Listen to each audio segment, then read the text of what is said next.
Hello, and welcome to episode number 5 of Eye-Opening Moments, where you hear stories of adversity, encounters, and perspectives. These are real-life stories that can lift your spirits, give you some food for thought, or move you. I'm your host, Emily K. Tan.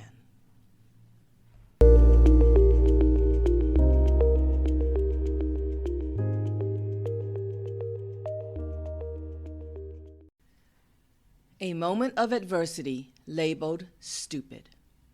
The 7-year-old me ran down the stairs when Grandma called me, and Grandma was yelling at me. Why, I don't know. She said I was as stupid as a pig, just like my father, because everybody on my father's side of the family was stupid. Mom's side of the family seemed to have a great dislike for Dad's side of the family. I think it was because they felt they didn't treat Mom right, but I can't be sure. I remember not feeling good about Grandma's statement, but I never realized how much it affected my life. Every time I got my report card, I'd need to get a signature. Since I was living with Grandpa and Grandma, I asked Grandpa to sign the report card. He'd say, "What is this B and C?" He didn't seem pleased with my grades.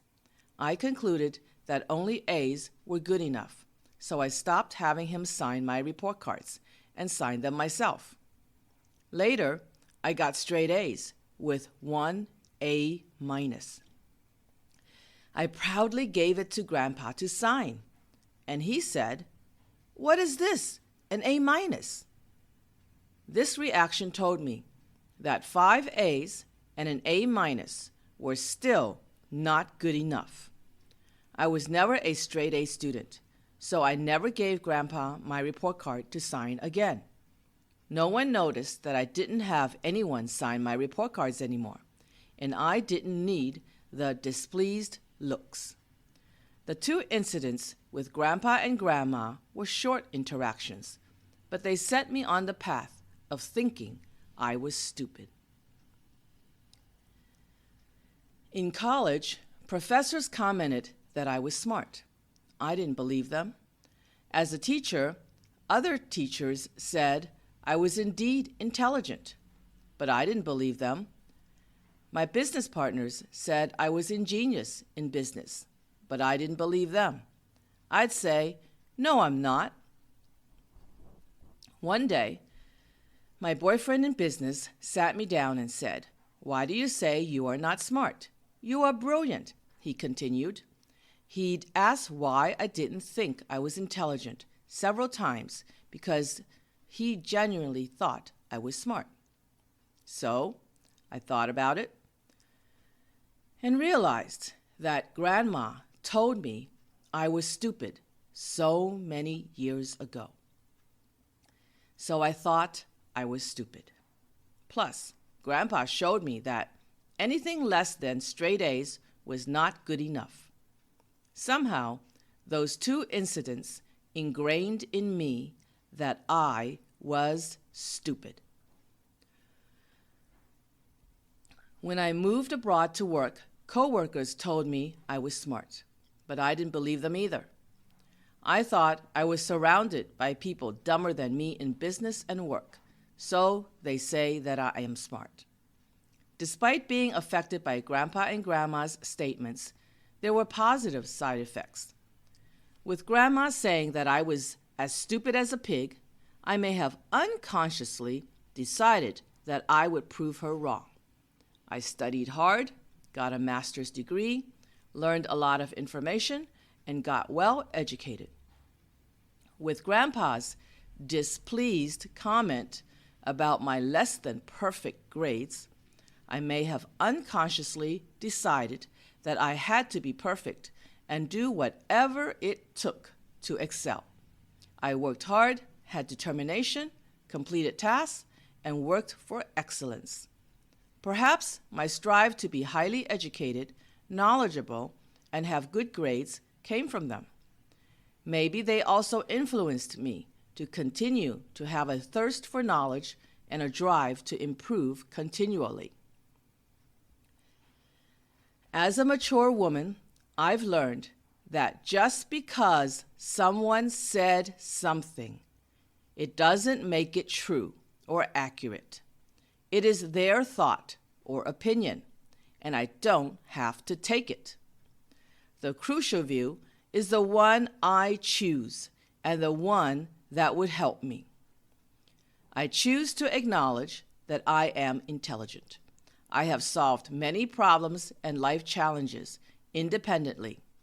I declare that I am not stupid. I move forward, overcoming more challenges and helping others solve problems too.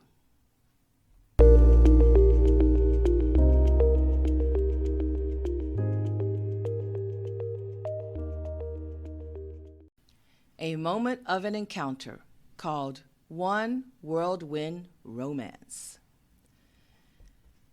It was November, my birthday month, and my friend Selena was on the prowl for a birthday gift for me. She said, "Are you going to marry your boyfriend?" I said, "I don't know." "Well then, I'm going to find you another boyfriend," she said. I said, "Okay." I didn't think she could, but I knew she wanted to marry me off since she was already married. Selena said she would treat me to dinner the next day after work since it was my birthday. I got in a car and she did the driving. She drove and couldn't seem to decide on a place to take me. I told her any place would be fine. She said, "Shh, I'm thinking." Finally, we stopped somewhere. She said she had a new friend she met at church, and he had a store nearby. She wanted to stop by to visit, and so we did. She chatted with him briefly, and then she told me to wait outside his store. I complied. Before long, she came out and said, "Can I give him your phone number?" I said, "Sure." She quickly went back in and gave him my phone number, and then came back out. We ran down the street a bit and let out a big laugh. She couldn't believe she had done it. But she had nothing to worry about since she was married. I laughed like I couldn't believe she did it, and I said he would not call.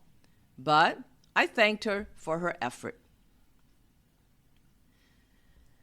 The next day, the guy Tio called me. I couldn't believe it. He asked to take me out the very next day. I didn't dress up very nicely since I was not attracted to him, but because Selena made an effort to set us up and he spoke Chinese, I decided to give it a try. Plus, he was a businessman. I went out with him and thought he was just okay.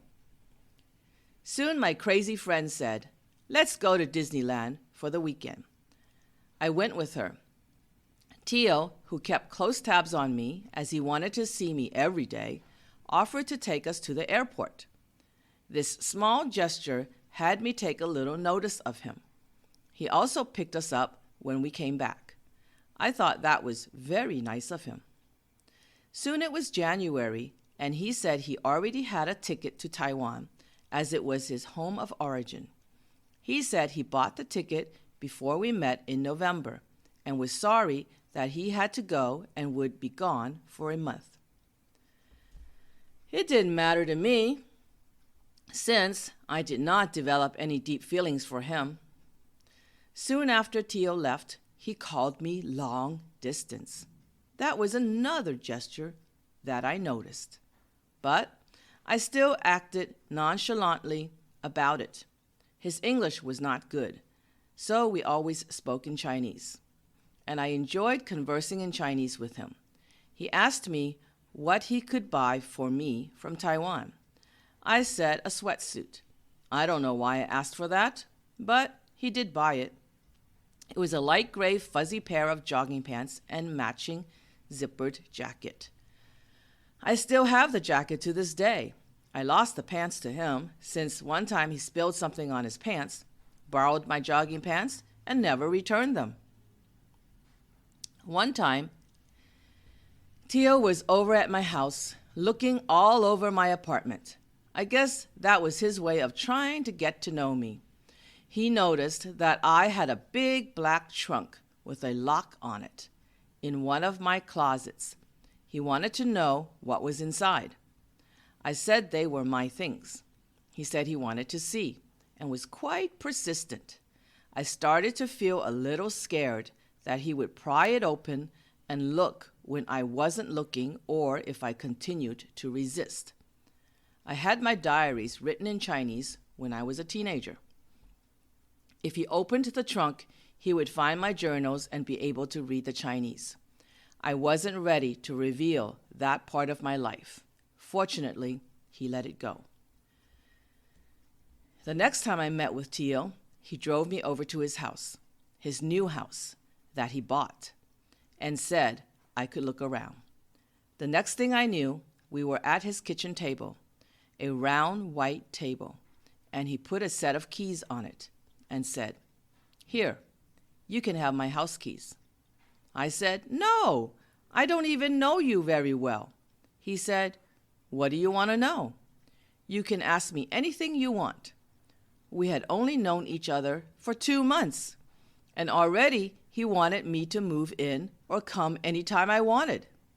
I was not at that stage of a relationship with him. I couldn't even let him see the contents of my black trunk. Soon we had a hot pot dinner with his friends. Teal wanted to introduce me to his friends as his girlfriend. I was a little squirmy and shy about it. Then one time, he called late at night and asked why I wasn't asleep yet.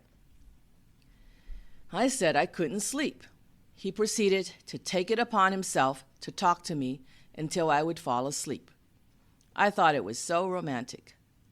We even sang Chinese songs to each other. As it turned out, he was the one who fell asleep, as I could hear a little snoring. I hung up and did feel bad for him. I started to have some feelings for him. After knowing him for only 3 months, Teal proposed to me. That was way too fast for me, and I was not madly in love with him.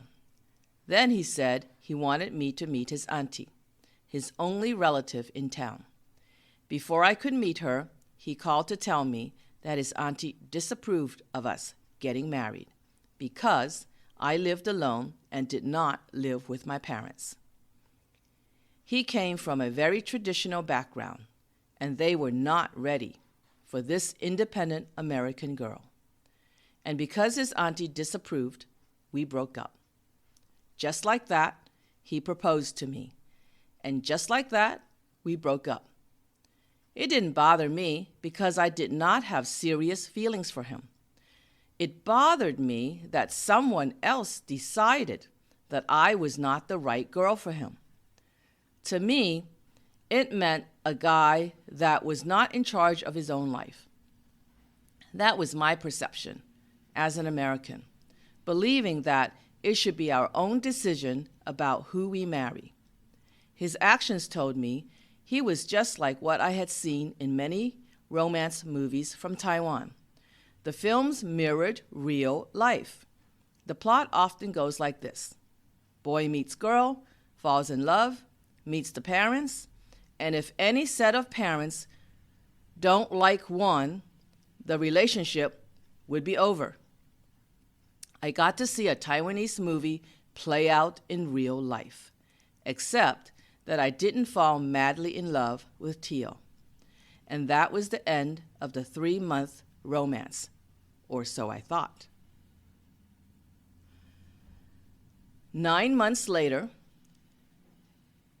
Teal showed up at my door, begging me to let him in the door. Finally, I let him in. We sat down on the couch, and he said he still wanted to marry me.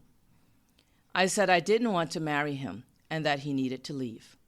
He said he was serious and that he was not going to leave.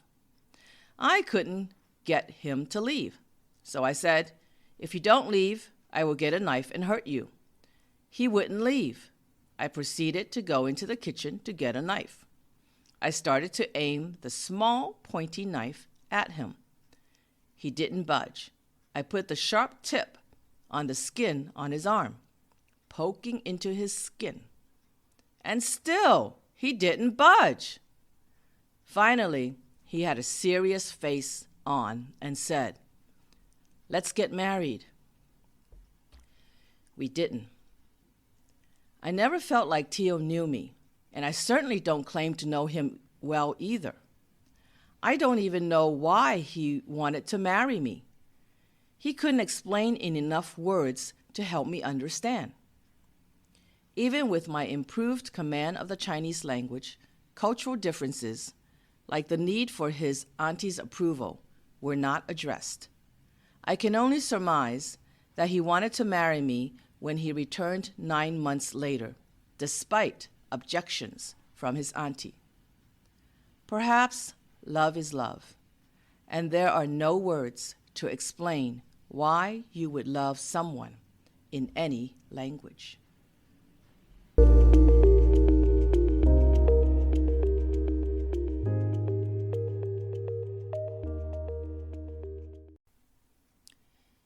A moment of a perspective called First Thing in the Morning. "What's the first thing you think of when you wake up?" asked a friend of mine. I thought, what an interesting question, and I had a quick answer. I thought about what I needed to do for the day. Though I had a short explanation, as I knew my response, I was left to think what that meant. It gave me lots to ponder if I wanted to change the answer or what was already in existence. As a goal-oriented person, of course, I had daily to-do lists, short-term lists, and long-term lists of things to do or something I wanted to accomplish. Take that away from me, and you're taking away a navigator of direction for me. Take that away from me, and I have to wonder about the purpose of life if you don't know what you want to do or where you want to go. Without it all, what would there be to accomplish? Without accomplishments, where would successes be? One idea seems to lead to another, backward, until you get to an origin or a cause for why I wake and think about what I need to do for the day. A simple human thought or feeling is to have direction and purpose in life. If not, one would be lost and confused. Worse, life would be wasted or unproductive, and life is too precious to waste. Of course, there is another way of thinking. Go with the flow and not plan every day or everything. There are certain things most people have to do, such as go to work, go to appointments, do chores and errands, complete necessary tasks, and for the remainder of time left, have fun or do whatever you feel like or whatever comes up at the moment. I had no other answer as I pondered more about what I thought of once I awake. I don't want to change my answer. I want to get things done and accomplish something. It is a satisfying feeling. Without a list written or in mind, we lose purpose, and without purpose, what is left in the meaning of life? Without meaning, where is the value in life? As I grow older, each day, I feel my expiration date nearer. Sometimes it feels scary because we cannot stop time or escape it.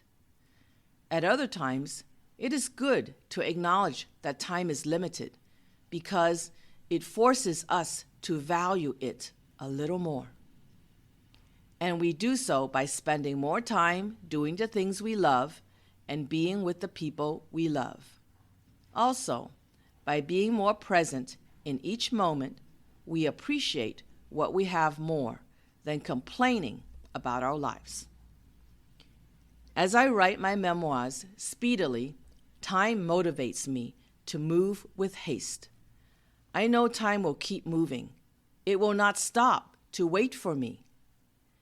As I allot time each morning to write about something in my life, I give meaning to my life with reflection and analysis. And in the process, I discover new things, uncover old things, remember some things, and remind myself of some things. Interestingly, the more I write, the more meaningful my life feels. The more I express my voice, the more alive I feel. The more alive I feel, the more experiences of joy in between I feel. I beg to ask, what do you want out of life? Life is a limited time, so how do you want to spend it? Do you want to do at least some of the things you wish? Are you going to check off items on a bucket list? Are you going to realize some dreams? I ask and remind myself. I hurry to do more on my bucket list. I rush to realize another dream. I don't want to live a life full of regrets. If I do, I can't change it because time will not turn back, and time will not wait for me. We only have now. What do you want to think of when you first wake up in the morning?